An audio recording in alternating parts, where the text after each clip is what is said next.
Welcome, everybody. Welcome to Keystone Merge. Keystone Merge is a regional gathering of thinkers and doers. It's the first Thursday of every month, rotating between York, Harrisburg, and Lancaster. So a big thank you to all the partners, Keystone Merge and all the partners that have put this together and made this event happen every month. So the full list, there are too many for me to remember right now, but the full list is on the back of your program.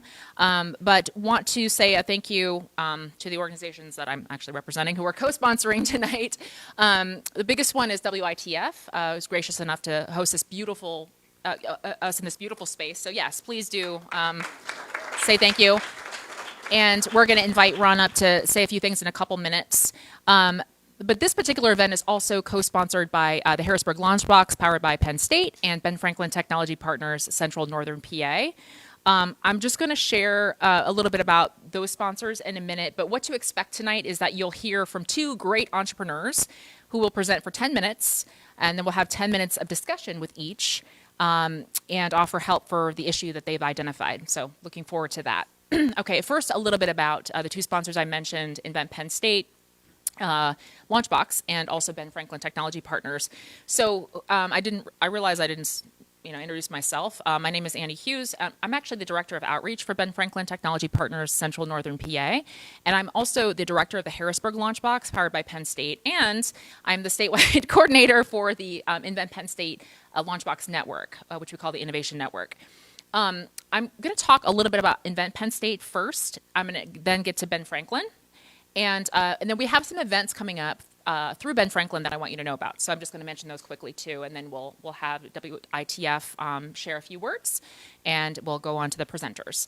So Invent Penn State, you probably have heard of it, but part of the land grant mission of Penn State is to be a driver for job creation and economic development across Pennsylvania, as well as student career success, of course. And so the former Penn State president, Barron, created the Invent Penn State initiative as an economic development driver. And basically, campuses could apply for seed funding and create entrepreneurship and innovation programming and offer it to the community that they're located in. So it's not just internally facing, it's externally and community facing. So you'll see 21 different launch boxes in the innovation network across the Commonwealth. And they offer support for small businesses specializing kind of in early stage. So lean startup coaching, lean startup programs, accelerators, as well as education programs, access to free legal support through Penn State law. And then each launch box looks a little bit different. So they're really designed to fit the community that they serve. So you'll see some with co-working, you'll see some with maker spaces, product development support, relationships with industry. So everyone looks a little bit different. So do check out Invent Penn State online and learn a little bit about it. And the one local here is the Harrisburg Launchbox. Okay, so moving on. Oh, one quick fun stat. Currently, 96% of all Pennsylvanians live within 30 miles of a Penn State innovation space in our network, and 75% live within 15 miles. So we're really working on that accessibility. Okay, Ben Franklin. Ben Franklin Technology Partners, probably many of you are familiar, state-funded economic development corporation here in the Commonwealth. We create opportunities for startups across Pennsylvania to access resources and financial capital they need. And for more than 30 years, Ben Franklin has provided startup funding and business support services to tech-based startups and small manufacturers across Pennsylvania. And to we help create high-paying jobs and help them grow by investing in innovation. And we cover a 32-county footprint with 6 offices in Erie, State College, Southern Alleghenies, Harrisburg, York, and Lancaster. Okay. A couple of events that are coming up that I want you to know about. We have our big idea contests. These are contests that are designed as engagement programming, where they're a pitch competition. You apply and you get a chance to pitch and win some pretty big, significant cash prizes. We have 2 programs that I want you to know about. The first one is a finale for the current Big Idea contest that's based in PA Wilds. So this is the finale is happening next Thursday, a week from today, from 2 to 5 in Du Bois, so North Central Launchbox up there. But if you don't want to drive up to Du Bois, you can join via Zoom and watch 6 different companies pitch for a chance to win up to $50,000. So if you're curious about that, go on our website, look under news, and you'll find the RSVP link, and you can either join by Zoom or in person. And lastly, we're recruiting for a fall Big Idea contest that is agriculture, food, and beverage focused. So if you are in any industries that touch agriculture, food, and beverage, including supply chain, including processes that support those industries. It doesn't have to just be products, right? It can be innovation and products and processes. We encourage you to apply. Again, go on our website, and we're recruiting applicants through August 29th, and that's an October pitch date. So please do apply to that. And if you have questions, you can reach out to me. Okay, I have talked enough. I think Ron should get up here and say a few words from WITF.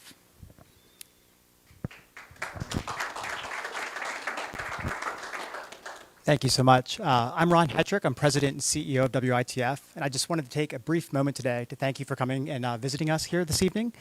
We are an educational organization at its core, although we are PBS and NPR, throughout the day and are the products you might know about us. Being an educational organization, we like to think a lot about curiosity. So I think it's really appropriate that we have young entrepreneurs and technology minds here with us this evening, and I hope you'll come back and visit us. I heard a lot of you saying this was your first time in the building. I would love to have you back, show you around, and show you some of the cool things that we do here in the community. So welcome again, and enjoy tonight's program. All right, thank you so much, and we will be back. Don't you worry. All right.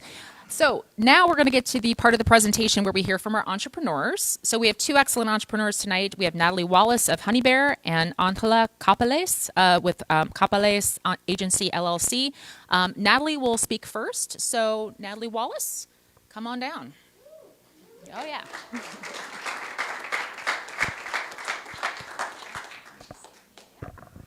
Hi, everyone. So I'm doing a bit of an experiential presentation. Helen is going to be handing out some ice cream samples. I just feel like you should be eating the product while I'm talking about it. Really buy into it. This is what we want. So she has, I think, like 4 or 5 different flavors. Give them like 5 to 10 minutes. They were just in dry ice, so they're a little frozen. Also, sorry, I'm gonna get this situation all day, aren't I? Sorry, technical difficulties already. I'm going to help them to try. So it's just sorry. Oh, hey, it's back.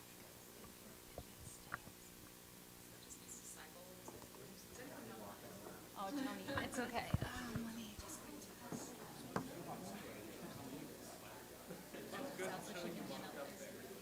It's just the cable's a little.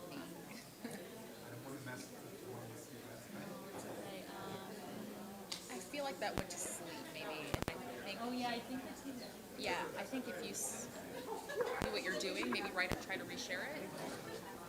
Maybe. Just a moment.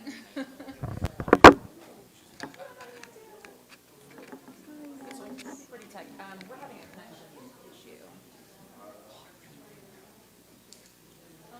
We just assumed something.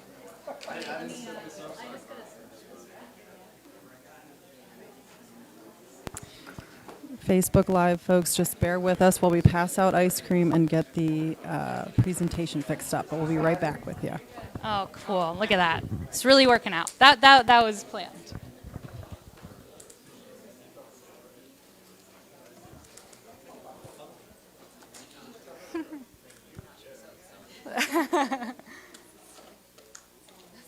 This is great. I got one actually. Thank you. Yes.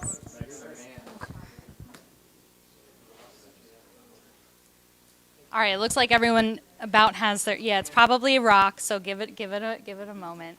So my name's Natalie Wallace. I'm the owner and founder of Honey Bear, which is a gluten-free, dairy-free, soy-free, vegan ice cream company, which, yep, you're about to eat vegan ice cream. It's going to be great.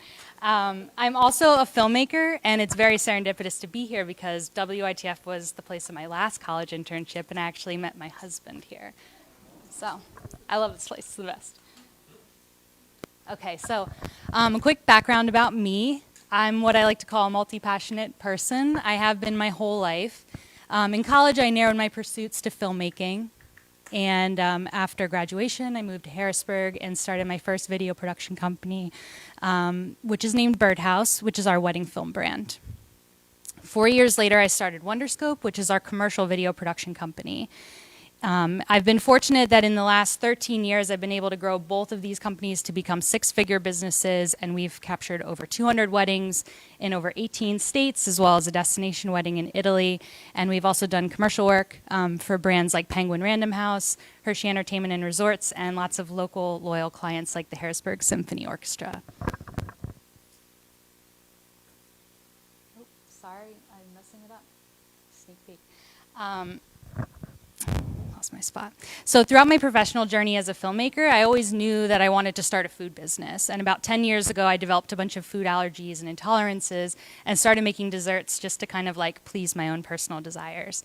And then fast forward to COVID, I actually wasn't able to go on location as a filmmaker for about 4 months. So I spent a lot of time developing my own from scratch dairy-free, gluten-free ice cream recipes to kind of self-soothe and pass the time. And then once, the world opened back up, I shared ice cream with my friends and family, and they were like, you should turn this into a business. And here we are. So fast forward to May 1st, 2021, we launched Honey Bear is our company. It's named after my dog, Mabel.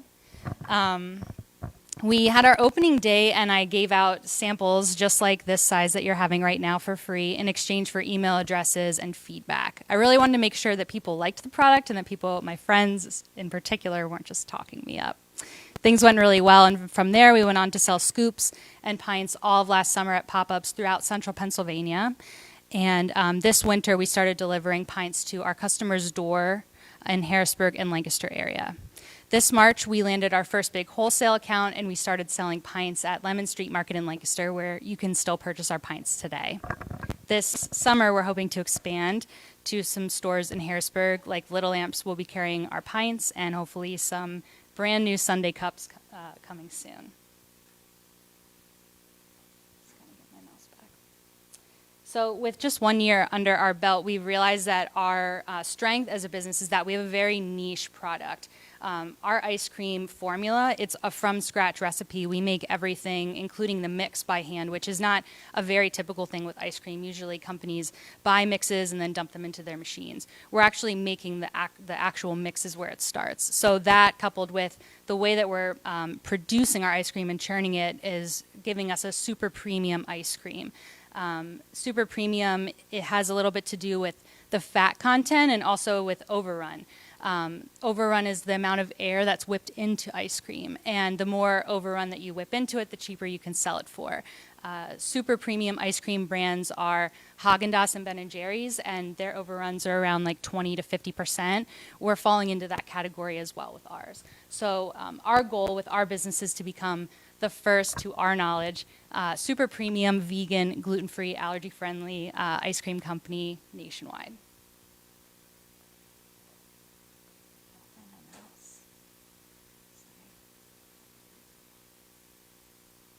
Okay. So in the past few months, we've been presented with a few really exciting opportunities for us. And before I share them with you today, I feel like it's a really good idea to just kind of give you an idea of some of our big, lofty 5 to 10 year plans. We also are dealing with a number of challenges right now that are kind of preventing us from being able to move forward with some of these opportunities that we're being presented with.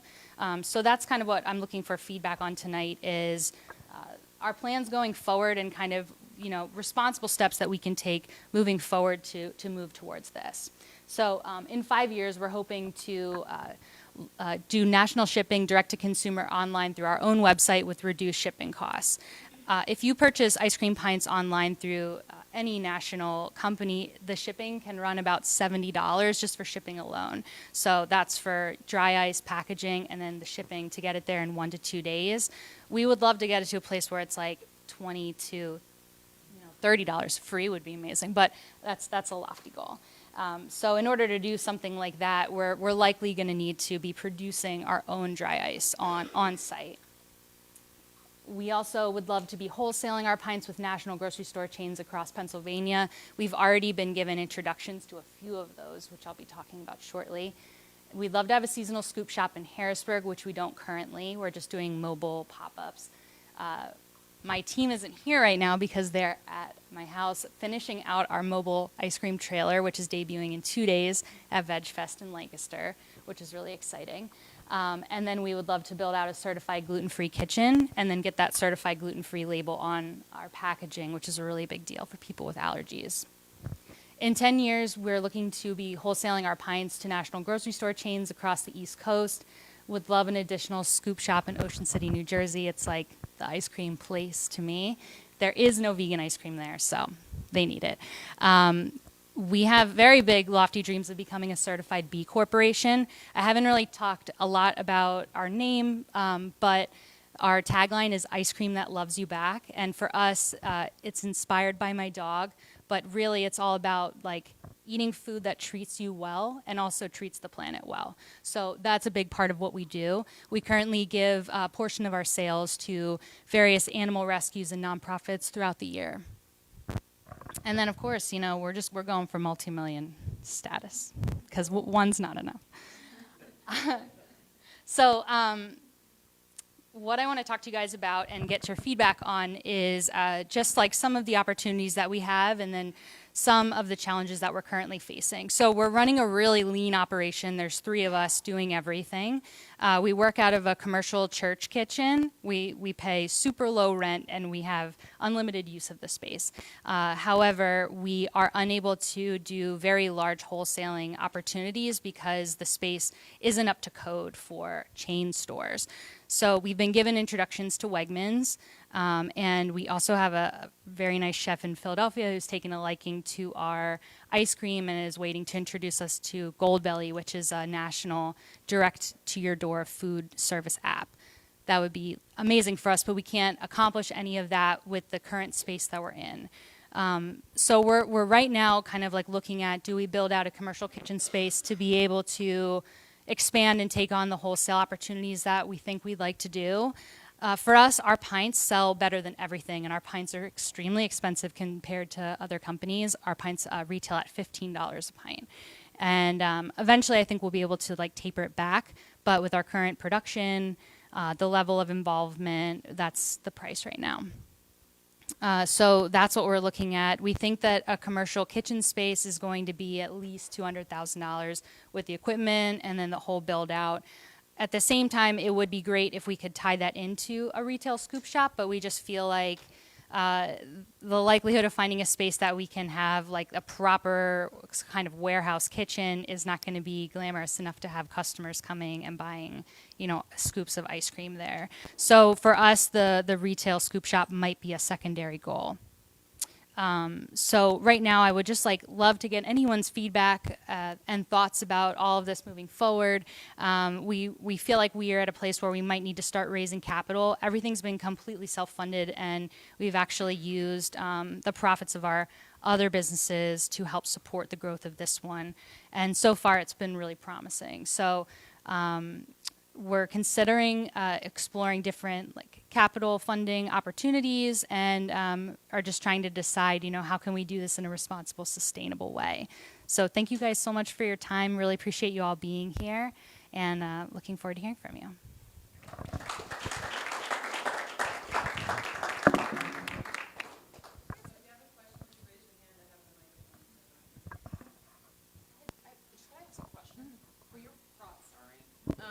For your process, do you use a machine? Like a Yes. soft serve machine? It's a batch freezer, so Okay. it's not a soft serve machine exactly. It looks similar to that though. Okay. Does the ice cream come out at the time you serve it, or do you have to okay. Yeah, we do make freeze it in after that. Yeah. Okay. That was my only question. Thank you. That's fine.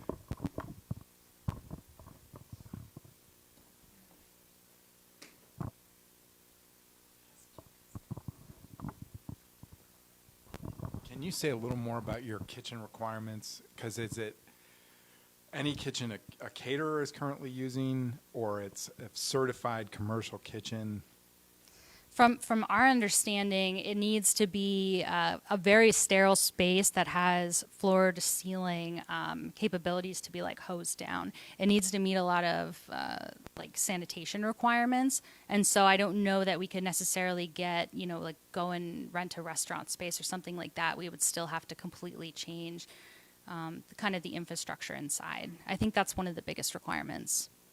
So I don't know if you're familiar with the Masonic Lodge in Harrisburg.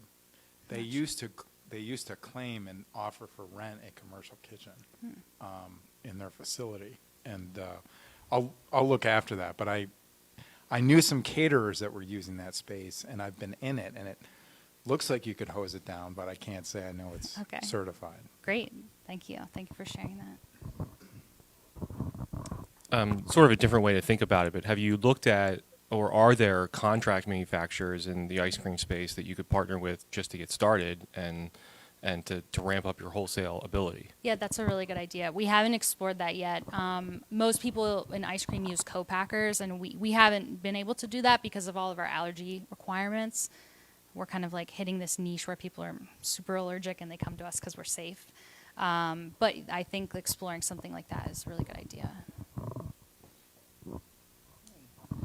Hi, thanks. Do you have any IP, as in like trade secrets or anything? Yes, so something that we're, no, Sherry over there, something that we've been discussing. All of our recipes are original. They're not copied from anything.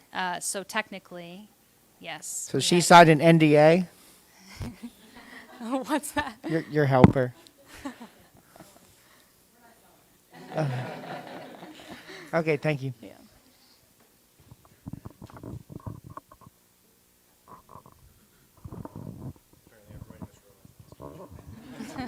I actually have a ton of questions, but I'll keep it brief. Your requirements don't seem like you would have to lay out a ton of capital in the beginning. So one of the major things that you might be able to do is with pole buildings and simple construction, you could really put a structure up if you had a piece of property, build to specifications, and then lay out your facility exactly as you want.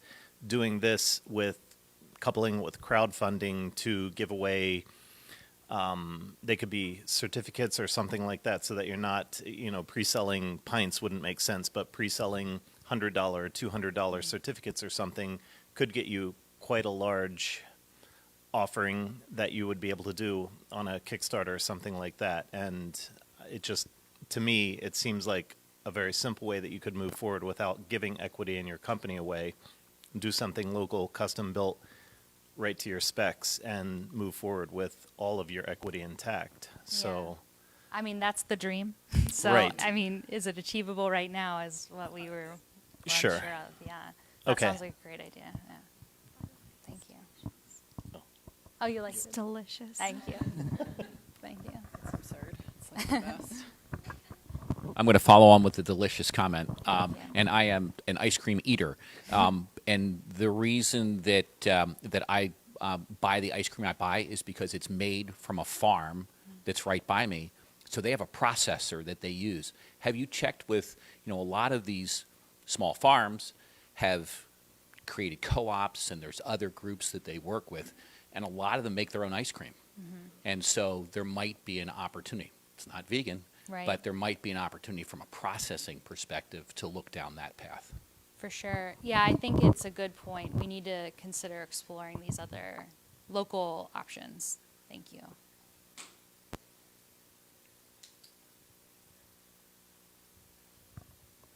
Yes, Adam, get in here. What's your revenue how much does it cost to make a pint, and then how much do you make in profit? So currently our profit margins, it depends on the product. So right now we're wholesaling and our margins are not great, but we're just like at a marketing phase. We actually just raised our wholesale price to $12 to include free delivery to Lancaster and Boyertown. There's a store that sells it there as well. But our ice cream, we think our margins are around like 35 to 40% typically. But the pints, like if we're selling direct to customers, that's the margin. Wholesale currently not great. Definitely less than that, for sure. Okay, thanks. Thank you. Yes.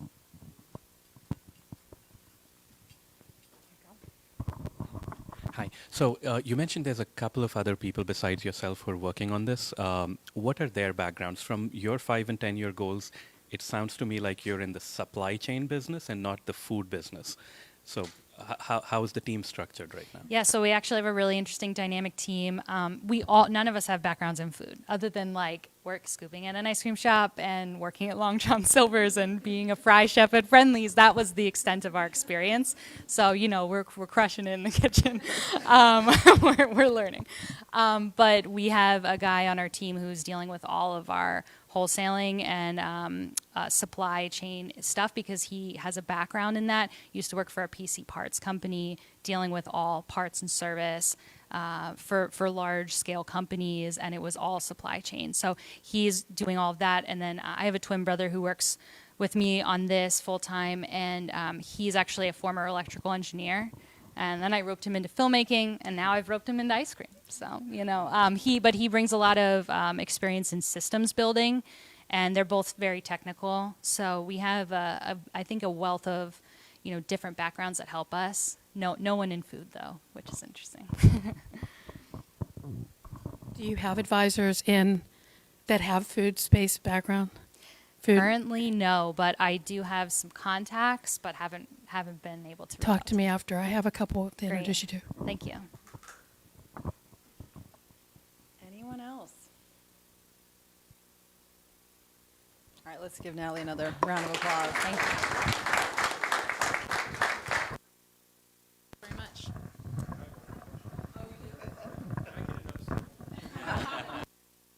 Oh. I'm just kidding. Okay, great. Thank you so much, Natalie. Thanks for your questions. Really good questions. Okay, so now we're going to invite our next entrepreneur to the floor, Angela Capeles, Capeles Agency, LLC. So whenever you are ready.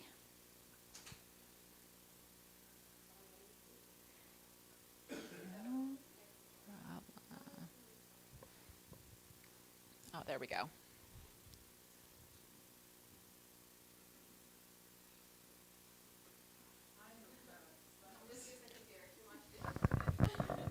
You know what you're doing. Thank you. Awesome. Well, thank you for being here, and thank you for having me. For all of you who don't know me, my name is Angela Capeles. Some of my students ask me how you pronounce that, so the easiest way for you would be how I have it there. Think about heaven and hell, and then Angela. That's the right pronunciation.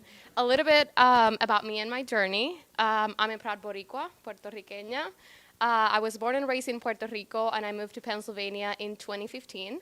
I wanted to pursue my graduate education degree, and I got a full scholarship at Penn State, Middletown campus, and I moved to Pennsylvania, and I've been here for about 8 years now, so Pennsylvania is my second home. I'm also a black belt in salsa dancing, so if you know salsa or if you want to learn, I'm your girl. I'm extremely vocal about the importance of social equity and how we can make our communities better. So a lot of my work has been working with nonprofits and community partners to engage and make a better culture for all of us. I currently serve as a DEI chair for the Public Relations Society of America. I also teach at Penn State, Communications and Humanities. And I'm super obsessed about branding, so I enjoyed, Natalie, your presentation, and I love your brand. So a little bit about me and my academic background. I got a bachelor's in journalism from the University of Puerto Rico. I got a master's in communications from Penn State, and I'm in the process of completing my dissertation. Hopefully, I will be finishing next year. I wanted to talk to you about branding and my baby, which is Capeles Agency. And before I do that, I wanted to share with you my professional journey and the brands that I've worked with. I have experience working in a variety of industries, and that's pretty exciting and makes me a pretty good, diverse person to work with different people. Security, utilities, government, law firms. You probably have seen some of my work and my team's work before. Creative agencies, finance, luxury brands, which is one of my top industry experiences, food and entertainment, wellness, and sports. My journey. So I said that I came here to Pennsylvania in 2015. I got my master's. And after I graduated in 2017 as a female of color in central Pennsylvania, it was a little bit hard for me to find the right opportunity and an opportunity where I would feel valued and respected as a people of color. So I graduated in 2017, and after not finding luck, I decided that I had everything I needed to work with people and brands and companies. So in 2017, I created Capeles Agency, my boutique agency, and in 2018, I registered officially as a business in central Pennsylvania. I worked over the last few years with other companies full-time, so it was primarily my freelance consultant gig. And fast forward to today, 2022, my team and I were laid off a few months ago, and I was like, this is it. This is my chance to fully be on my own and do things that make me happy. So this is the year that we reintroduce ourselves to the community and support local businesses. Throughout my career, I've worked with major brands. I've managed multi-million-dollar marketing campaigns, and one of the things that speak to me is that we are creating things for people to consume with no real value. We just want to make profit, we just want to hit our KPIs, but what happens when we don't meet the needs of our consumers? So my goal with Capeles Agency is to change the future of branding and marketing for the future of us all. We are at a stage in our lives and in the world that we are tired of doing things just because. So people now want to engage with brands that have real meaning. How do we provide value to our customers, and how do we do things that actually benefit everyone? So that's why I'm here. And that's how Capeles Agency started. We are an innovative women-owned creative agency that inspires brands to do better by combining two different things: human-centered design and trauma-informed practices. Throughout my career, I've worked in the industry of agencies and advertising and marketing, and I've also worked with a lot of nonprofits and DEI work. So for all of you who don't know, human-centered design, it's a specific practice used in marketing agencies where you use the user and the humans at the center of everything you do in terms of research. How do they behave, what they want, and how do they feel? And then trauma-informed practices from the DEI world is how you think about humans and their experiences with the world. And they start their premise with people experience trauma at different stages. So how do we anticipate their needs, and how do we accompany them throughout their journey? So I'm combining my two backgrounds, and I'm working on creating brands that matter. So what we do is pretty simple, branding and marketing, but we craft and market brands that are empathetic, iconic, and timeless. Why? Because we believe the best brands are those who can step into their customers' shoes. In our mission, it's pretty simple. It's very consistent. We want to empower strong, resilient brands to do intentional branding and marketing. We can do a lot of things, but just because we can with the data and technology doesn't mean that we have to.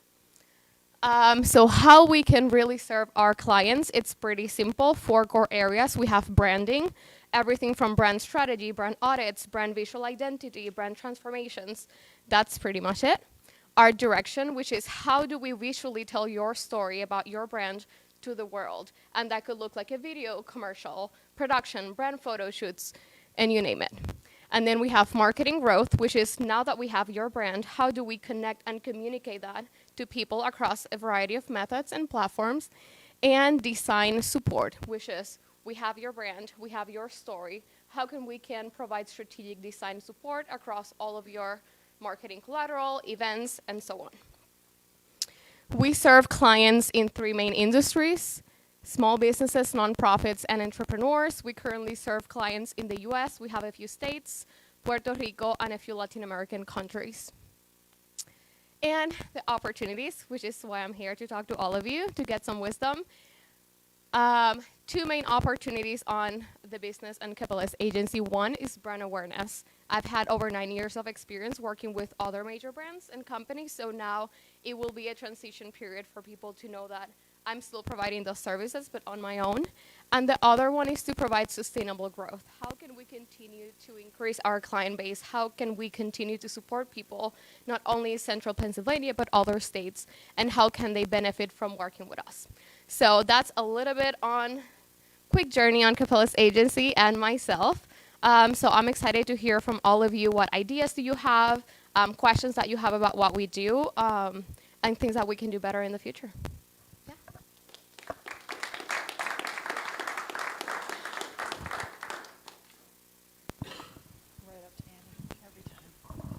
Okay, thanks for your presentation. Do you see yourself specializing in any particular industries? We have a lot of experience with entertainment and luxury brands, so that's the ones that we gravitate towards more. But a lot of nonprofits and government agencies reach out to us specifically Okay, so might that be an area that you kind of, I'm asking so that you can position yourself as an expert in a niche? Yeah. Okay, okay, great, thank you. Oh, sorry. Can you tell us a little bit about your target customer or target company that you want to work with? Like what size? You said small business. Like Yes. frame that for us a little bit. Yeah, we typically work with small businesses that have about like 50 to like 150 people. They're small, typically local in their community and have a big presence. But we want to work with people who can make an impact locally. We've worked with major brands before, and that's great. They have big budgets, but I want to be able to see transformation and to be able to witness the journey about people. It's all about being inclusive. It's all about, how you talk to people and how you make them feel. Right. And that was the question too. It's like the size of the company in revenue versus, marketing budgets. It's a hard balance, right? Yeah, definitely. Yeah, and I think that's something that we're really excited that we can guide people strategically through. How can we get there? It's not about investing, $5 million on marketing. We can do things differently. It's all about how we tell the story and how we connect with the end user at the end. Great. Thank you. When I used to work in corporate, we had marketing teams that just specialized in understanding Latinx populations as futurism. Yeah. So I guess with multicultural marketing, do you see that as an area that you can? Yes. That can open you up to bigger companies. Yeah, definitely. Yeah. Actually, corporate clients are the ones who want multicultural marketing support, and we've supported them specifically through Hispanics and Latinx segments. Okay. Yeah. Fantastic. Okay. Thank you.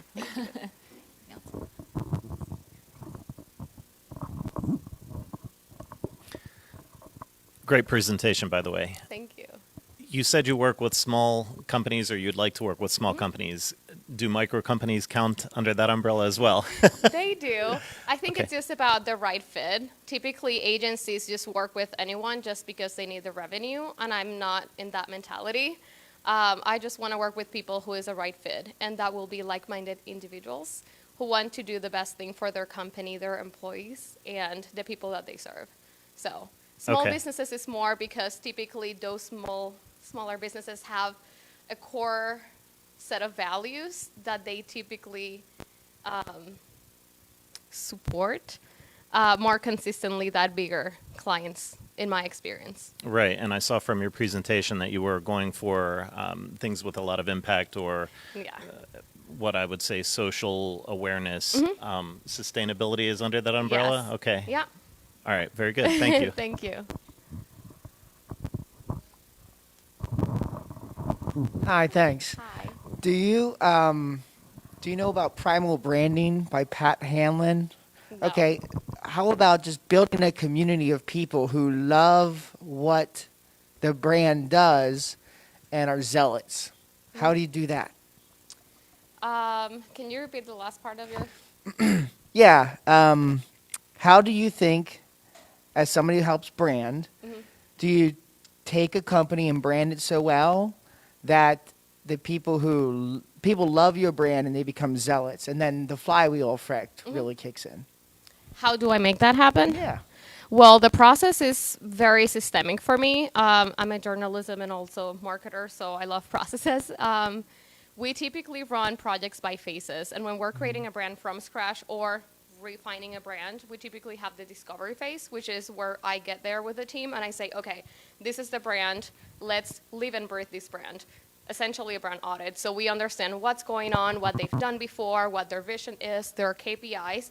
And once I have a more clear idea on what the symptoms are, I can start working on, okay, strategically, this is what we're recommending, the direction for you to go, and this is why. So typically we back it up with data, we do market research and say, this is what we're recommending in terms of your visual identity. But brand strategy is a little bit more than that because it's about how you talk about your brand with your consumers digitally versus in person versus events. And how can you make sure everyone can understand who you are by just looking at your brand logo or just listening to someone talk about it. So I think that discovery phase is really important. And one of the things that people work on go through the marketing funnel typically is like we have leads, we convert them, and they talk about it. And now we're including across multiple marketing departments, the advocacy element, which is what we were talking about, and how you present the brand people love it because it feels so natural and authentic, and then they go back to talking about you, referring you. So I think that community element that you're talking about is that advocacy and like empathetic element that we're creating with all of these brands, making people relatable to what you're doing. Thank you. Yeah, thank you.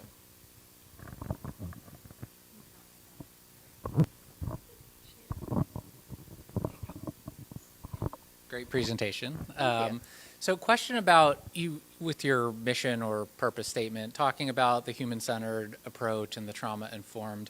When you've presented that, pitching that, does that resonate with people? Do people understand that? Because those are very specific terms that you're using there. And so I'm wondering if there might be a way to, without losing the power of what you're saying, generalize that where more people could understand that. Yeah, that's a great comment, and I appreciate that feedback because typically it's a little bit difficult to understand for people. That's why I go with empathy. We create empathetic brands because when people think about human-centered design, it could feel like an equation. And honestly, what it does is think about the users and the humans that interact. So I think empathy works well, but it may require a little bit of work. So thank you. Sure. So I just want to piggyback off of that. So I did catch that language as well, and I love it. And when I watch you, and I know that you're an educator at Penn State as well, I get a lot of that from you, and it's awesome. It really is awesome. But to the same point, are you able to convey that message, I guess, to your customer or your target audience, so that they're not? I get the same criticism in my field, just not being, not being too big on vocabulary. So I feel like I know what trauma-informed is, but then to put it into advertising, what is that? And I think it's just such a different story. And I want to understand that better, and I want to understand who your team is. So there's lots of we here. Who is that? And is your team able to convey it in the same powerful way that you are? Yeah, so right now we have a small team. We're essentially part-time, and we rotate by projects, and I have a few strategic partners that jump in depending on the project. We have creative, we have strategists, project managers, and designers, which is really important for the work that we do. Typically, in the way that we convey it, it's more like around empathy, but it also depends on the client that we're speaking to. If it's a client that has more agency experience, I can throw around human-centered design because I get it. If I'm working with someone that may not have that experience yet, I still educate them through the process because, like you said, that lecture comes back to me every time I talk to someone. But I guide them through the process and I educate them on this is why we're doing this and this is the framework and this is why. But typically the team just go way easy, just creating empathetic brands. And that's essentially just creating things that people can resonate with, and we take into account people's, feelings and behavior. So I think there's still like an element of work in progress, I think, of being able to merge that human-centered design and trauma-informed and empathy lens so that people can understand it more simple. So I think you're right. Thank you.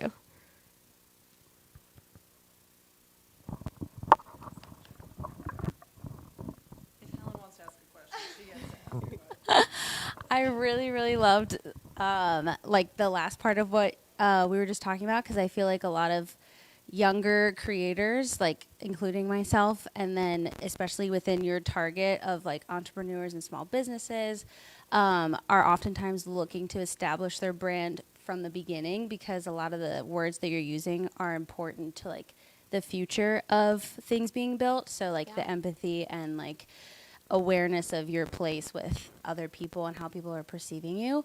But I feel like a lot of the people who value the most of what your agency can provide are people who maybe like lack the resources to seek you out as an individual, rather than like finding you through another train. So I wonder if it would even be helpful to like, and maybe you've already considered this, but to find other organizations, like I know in New York it would be a lot of artists and entrepreneurs would go to like a cultural alliance or the economic alliance and like ask for resources and individuals they can work with. because they feel like it's more efficient than going to Google, which it's not. But I wonder if that even might be like a partnership to consider, is like what organizations are there that maybe even would be willing to offer like partial grants if people wanted to apply to work with you, because then you would still be getting the equity that you need to do the work you're doing, but then also would be able to just provide opportunity for people who really care about the way you do it. Yeah, I love that. Thank you for sharing that idea. We do have a list of small businesses and like groups that we network with. So I think that's a great idea to add a little bit more consistency and also explore other venues and partners, because a lot of our partners are small businesses, local vendors, because we're all about creating, sustaining our community through different work. So Capeles Agency, yes, we have a team, we do all of this, but we're not just Capeles Agency. It's about, when we go to Pursuit and have a meeting, it's about all of the connections, and I think that element is really important. So thank you. I'll look into it. Yeah. Anyone else? All right, thanks. Thank Thank you so much. Thank you. All right. Well, thanks again to our wonderful presenters, and thank you for your feedback and questions. Just a reminder that this happens every month. Next month's merge is in Lidditz at Rock Candy Co-working. So make sure you keep an eye out and RSVP and attend that. Want to say a big thank you to Flavor 76, our caterer. It's a local Harrisburg-based caterer. And please do eat the food. There's lots out there. Please help us, and please eat and drink everything that you can before you go. But we have plenty of time to hang out. We encourage you to network and enjoy yourselves. If you know of any entrepreneurs that you think would like to present at upcoming merge events, let us know. And send them to the website. Send them to the Keystone Merge website. Big thank you again to WITF and all of our partners. And I think that is all we have for tonight. So please do enjoy yourselves, and thanks for joining.